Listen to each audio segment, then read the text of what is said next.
ময়নাগুড়ি পুরসভার 17টি আসনের মধ্যে 16টি আসনই তৃণমূলের দখলে, একটি আসন নির্দল প্রার্থীর দখলে রয়েছে। এক প্রকার বিরোধী শূন্য পুরসভা বলা যেতেই পারে।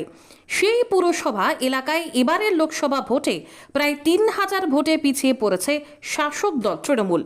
যদিও হারের কারণ পর্যালোচনা করছে তৃণমূল। কি কারণে ময়নাগুড়ি শহরের মানুষ তৃণমূলকে ভোট কম দিয়েছে, সেই বিষয়গুলি নিয়ে চুলচেরা বিশ্লেষণে বসেছেন ময়নাগুড়ির তৃণমূল নেতৃত্ব। শহরের 3 নম্বর ওয়ার্ড ছাড়া আর কোনো ওয়ার্ডে লিড দিতে পারেনি তৃণমূল। এই ওয়ার্ডে 101 ভোটে লিড দিয়েছে তৃণমূল। এই বিষয়ে ময়নাগুড়ি শহর তৃণমূল নেতৃত্বের বক্তব্য। অ্যাকচুয়ালি ময়নাগুড়ি পৌরসভায় গোটা ওয়ার্ডেই আমরা করি। আমরা পৌরসভার থেকে কাজও করেছি। এই লোকসভা নির্বাচনে ময়নাগুড়িবাসী কেন যে আমাদেরকে আশীর্বাদ করলো না, আমরা এখনও বুঝে উঠতে পারছি না। এটা কেন হচ্ছে, এটা আমাদের ময়নাতদন্তের প্রয়োজন। আমরা নেতৃত্বরা এবং আমাদের বুথের যারা নেতৃত্ব দেয় তাদেরকে নিয়ে আমরা খুব শীঘ্রই বসবো।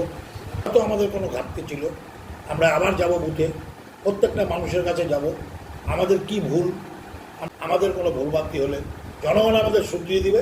আমরা সামনের নির্বাচনকে ময়নাগুড়ির সমস্ত ওয়ার্ডের বাসিন্দাদের নিয়ে আমরা যাতে ময়নাগুড়ি বিধানসভা ক্ষেত্রে আমরা রেকর্ড মার্জিনে জিতি, যার জন্য জনগণের পাশে আমরা থাকবো, জনগণের আশীর্বাদ আমরা থাকবো।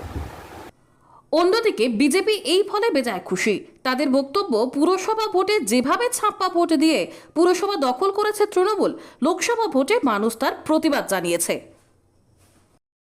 শুধু ময়নাগুড়ি নয়, সারা পশ্চিমবাংলার ক্ষেত্রেই দেখতে পারবেন যে শহরকেন্দ্রিক এলাকা, সেই ধূপগুড়ি, ময়নাগুড়ি, জলপাইগুড়ি, ডাবগ্রাম এবং মালবাজারের যেখানে তৃণমূল কংগ্রেস লিড আছে, সেখানেও শহরকেন্দ্রিক এলাকায় কিন্তু ভারতীয় জনতা পার্টি লিড আছে।